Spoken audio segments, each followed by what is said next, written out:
Bakunzi ba Isalas TV twongeye kubaramutsa muraho neza. Uyu munsi rero turerekeza mu gihugu cya Senegal aho tugiye kuganira n'abanyarwanda batandukanye bahari barimo kumurika ibikorwa bitandukanye bakorera hano mu Rwanda.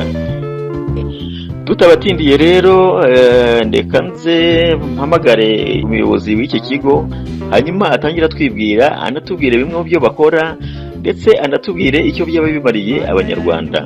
Muri aho ni amahoro aho muri Senegal. Mwatangira mutwibwira mukanatubwira ikigo muhagarariye aho gikorera ndetse mukanatubwira n'ibyo mukora mu magambo make. Nitwa Pastor Sebazungu Modeste, abampagarariye Ebra Company Limited ikora ibikomoka ku mpu hano mu karere ka Ngororero. Ese ubundi mwabwira iki abakunzi ba Isalas TV ku bijyanye n'iryo murikabikorwa? Ese ababagana baba bishimira ibyo mukora? Turi hano muri Senegal, turi muri Expo cyangwa se muri Fidaka ku nshuro yayo ya 33. Rero tukaba twaje n'ubundi mu imurikagurisha.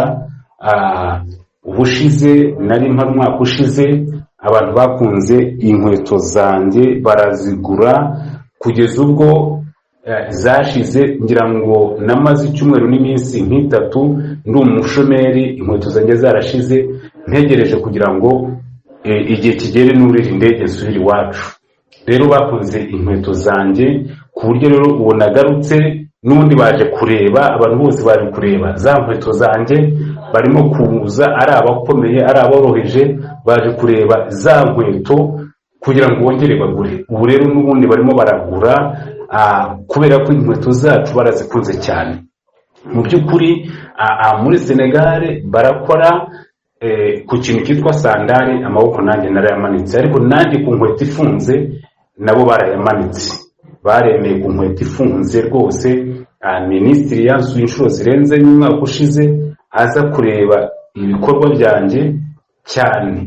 Rero n'ubu yaba no muri ambasade y'Abapakistani nabo bagarutse kureba ibikorwa kuko bashaka kugira ngo tugirane imikorere n'imikoranire, tujye kumurika iwabo nabo bazi iwacu, tugire ibikorwa duhuza, tugire ibintu dukorana rwose kuko hari icyo babonye. Abanyarwanda turi ahangaha, ibintu byacu birakunzwe, ibintu byo mu Rwanda birakunzwe cyane ku rwego rwo hejuru. Mubo twajyanye yaba ari abakora mu by'ubuhinzi, yaba abakora mu by'ubudozi, abakora mu bintu bitandukanye, ibintu byacu birakunzwe ku rwego rwo hejuru. Abanyabugeni, abo muri art, ndakubwiza ukuri ibintu byacu birakunzwe pe ku rwego rwo hejuru. Rero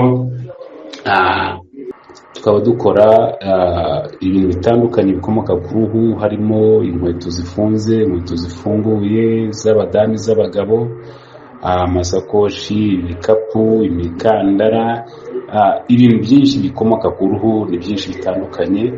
Ariko kandi tukaba iyo company yarabyaye n'ishuri ryigisha ibikomoka ku mpu mu murenge wa Kageyo, tukaba ariho dukorera, kikaba ari ikigo nacyo kibyigisha, kigisha imyuga, tukigisha urubyiruko rwacikisha amashuri, urubyiruko rw'abakobwa babyariye iwabo ndetse n'abafite ubumuga.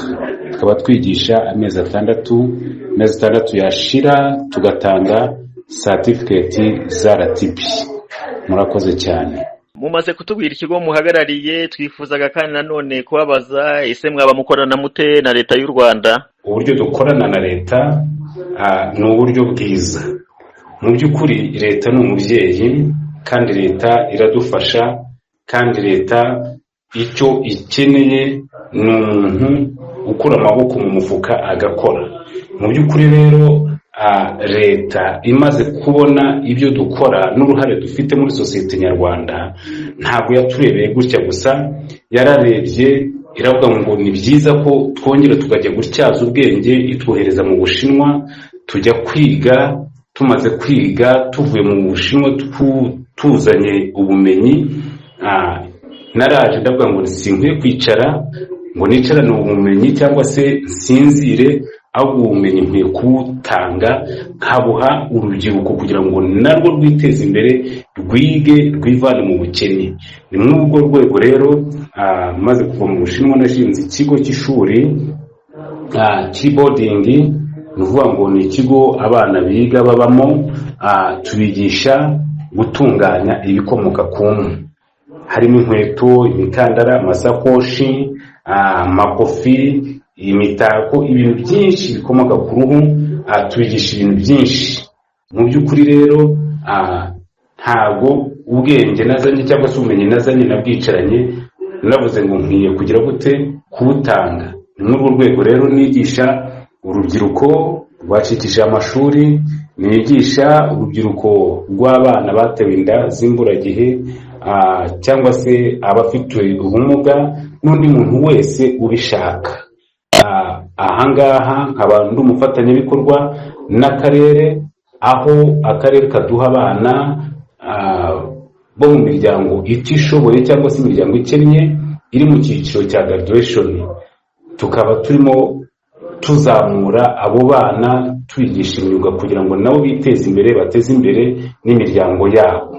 Rero umwana wize iwacu avamo ameze neza, avamo afite ubwenge, avamo afite ubushobozi rwose pe, ku buryo nkumbuza umuntu wese wumva ushaka kwiga ibikomoka ku mpu ko yaza nawe tukamuha ubushobozi, tukamuha ubwenge, tukamwigisha kwihangira imirimo, tukamwigisha uburyo ki yahindura ubuzima. Rero ni karibu, murakoze cyane. Murakoze rero Isalas TV, tukaba tubashimiye ku mwanya muduhaye, tunizera ko abakunzi bacu bumvise ibyo mukora, tunabashishikariza kandi kubagana, dore ko mufite icyicaro gikuru hano mu karere ka Ngororero mu Rwanda. Tukaba kandi tuboneyeho no kubifuriza iterambere ndetse no gukomeza gufasha abanyarwanda mu kubagezaho ibijyanye n'ibikomoka ku mpu, by'umwihariko mukomeza no gutanga umusanzu ku rubyiruko rwacu rwo mu Rwanda. Murakoze cyane rero, mugire ibihe byiza.